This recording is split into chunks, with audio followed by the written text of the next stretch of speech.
de Sorna Natambay. Bonjour Sorna. Bonjour Babakari, bonjour à tous. Covid-19, un cas suspect signalé à Kolda. Un touriste français arrivé sur place le 3 mars a été isolé dans sa chambre d'hôtel. Son état de santé n'est pas inquiétant, mais des analyses sont effectuées à l'Institut Pasteur de Dakar. À Ziguinchor, le comité régional de gestion des épidémies veut un dispositif plus important pour faire face à la maladie. Ses services médicaux suggèrent l'érection de centres d'isolement au niveau des frontières et l'équipement des sites de transit. Les acteurs de l'eau en sachet entament une grève de 3 jours dès ce mercredi. C'est pour protester contre l'entrée en vigueur de la nouvelle loi interdisant l'utilisation de sachets plastiques à compter du 20 avril prochain. Le collectif souhaite un délai supplémentaire pour s'adapter et au même moment, le ministre de l'Environnement précise que les sachets de glace seront tolérés. La journée des startups célébrée aujourd'hui, la place du Sénégal dans ce monde des technologies, 8e sur le continent et le 2e à se doter d'une loi qui réglemente le secteur. Un touriste français confiné dans sa chambre d'hôtel à Kolda, il est suspecté d'être porteur du coronavirus. L'homme séjourne dans le Fouladou depuis le 3 mars dernier. Des prélèvements effectués sur lui ont été envoyés à l'Institut Pasteur de Dakar pour vérifier s'il s'agit bien du Covid-19 ou pas. Abdoulaye Diallo. Un cas suspect de coronavirus est détecté à Kolda. Il s'agit d'un touriste français qui séjourne dans la capitale du Fouladou depuis le 3 mars dernier. Dr Yayaba, médecin-chef de la région médicale de Kolda, nous en dit plus. Effectivement, nous avons été alertés par notre système de surveillance communautaire de l'existence d'un touriste ressortissant français qui, en tout cas, présentait des signes qui ont alerté. Effectivement, il est suspect, même si certains éléments cliniques n'étaient pas présents. Mais dans ces situations d'épidémie, mieux vaut pécher par excès que par défaut. Le personnel de santé a procédé à des prélèvements qui sont envoyés par ambulance à Dakar. Et l'équipe d'investigation est venue. Nous avons procédé au prélèvement conformément aux normes et procédures en vigueur. Et donc, le prélèvement a été conditionné, donc acheminé dans cette même journée par ambulance du district sanitaire de Kolda au niveau de l'Institut Pasteur de Dakar. L'homme en question est mis en quarantaine dans sa chambre d'hôtel. Il reste dans sa chambre d'hôtel. Ses repas seront servis sur place. Il a eu son masque. Il a tout ce qu'il faut, mais il reste dans sa chambre jusqu'à ce que nous ayons les résultats. Selon le MCR, le suspect ne présente pas de signes cliniques inquiétants. RFM Kolda, Abdoulaye Diallo. À Tambacounda, un sexagénaire français est décédé, faisant craindre un cas de Covid-19. Le gouverneur de la région a donc ordonné la mise en quarantaine des 10 touristes qui sont arrivés en même temps que la victime, ainsi que la trentaine de personnes au campement de Gouloumbou. Une mesure qui devrait durer jusqu'à l'obtention des prélèvements, des résultats des prélèvements acheminés à l'Institut Pasteur de Dakar. Tout comme Tambacounda, Ziguinchor est une région frontalière. Sur place, le comité régional de gestion des épidémies a exprimé quelques besoins supplémentaires pour renforcer le dispositif de riposte face au coronavirus. Ce sont entre autres l'érection de centres d'isolement au niveau des frontières, l'équipement des sites de transit et l'acheminement des prélèvements par voie aérienne. Lors d'une rencontre, les autorités ont annoncé le maintien des événements religieux prévus dans la zone ce mois de mars. Lamine Ba. Le plan d'action contre le Covid-19 pour le compte de la région de Ziguinchor est validé par le comité régional de gestion des épidémies. 3 besoins prioritaires sont identifiés pour faire face au coronavirus.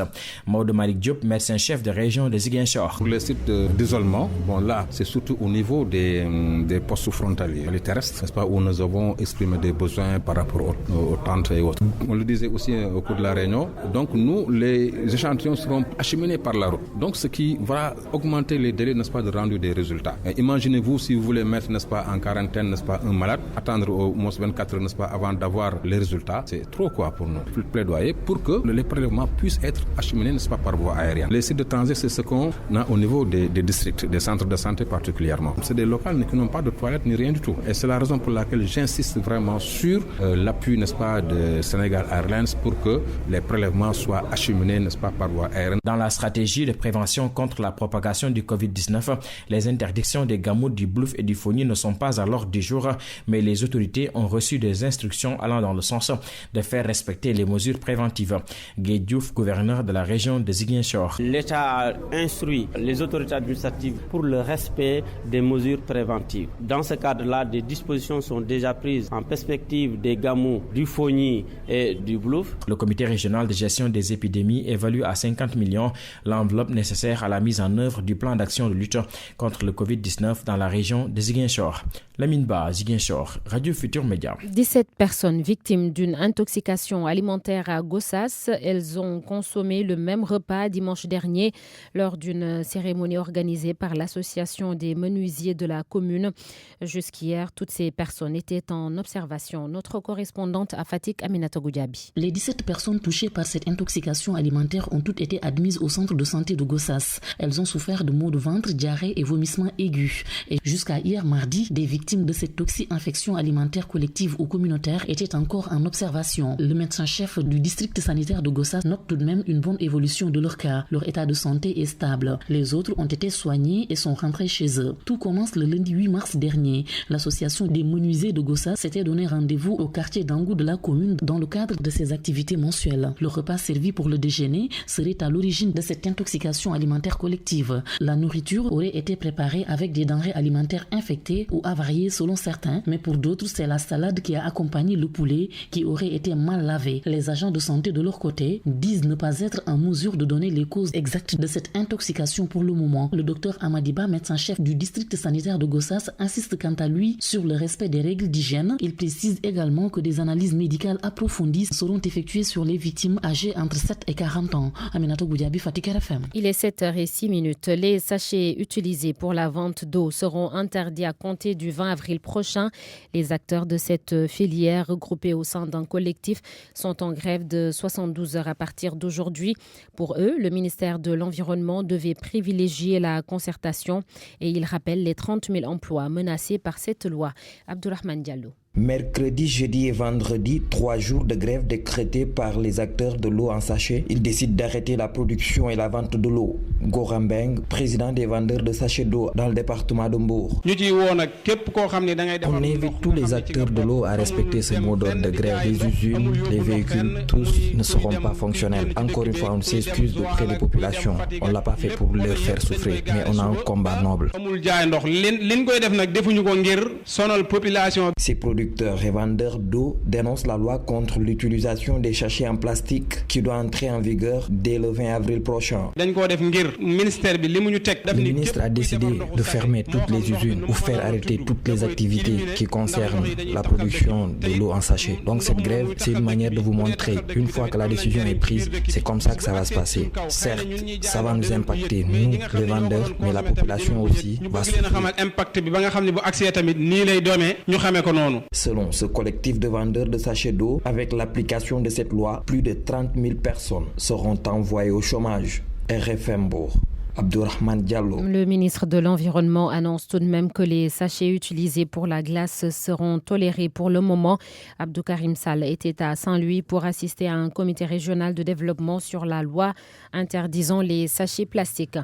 La journée des startups célébrée ce mercredi, le Sénégal est le premier pays francophone en termes de financement absorbé et 8e africain.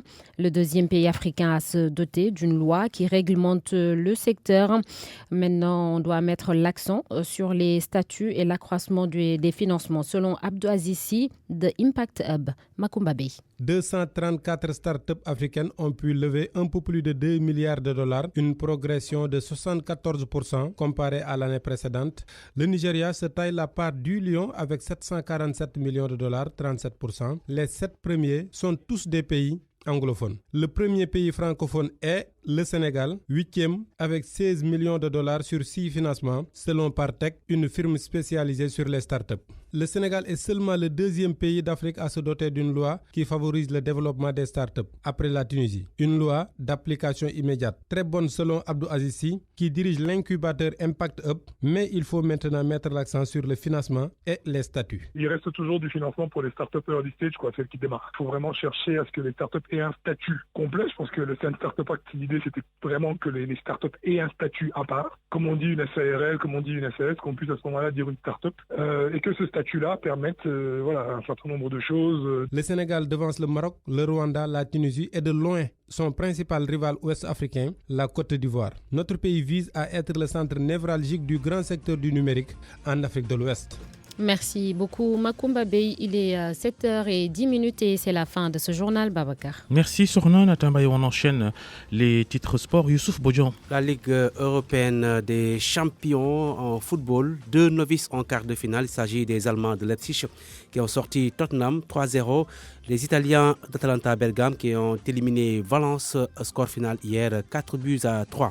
Ce soir, Liverpool de Sadio Mané reçoit l'Atlético Madrid qui avait gagné à l'aller par 1-0. Le Paris Saint-Germain de Idrissa Gana Gueye qui va tenter de renverser Dortmund dans un stade vide. Chez nous, les sélections juniors hommes et femmes seniors de football présentent le trophée cet après-midi. Il s'agit de la Coupe arabe pour les garçons, le tournoi de l'UFOA A pour les dames. Nouvelle soirée Ligue des Champions donc sur RFM.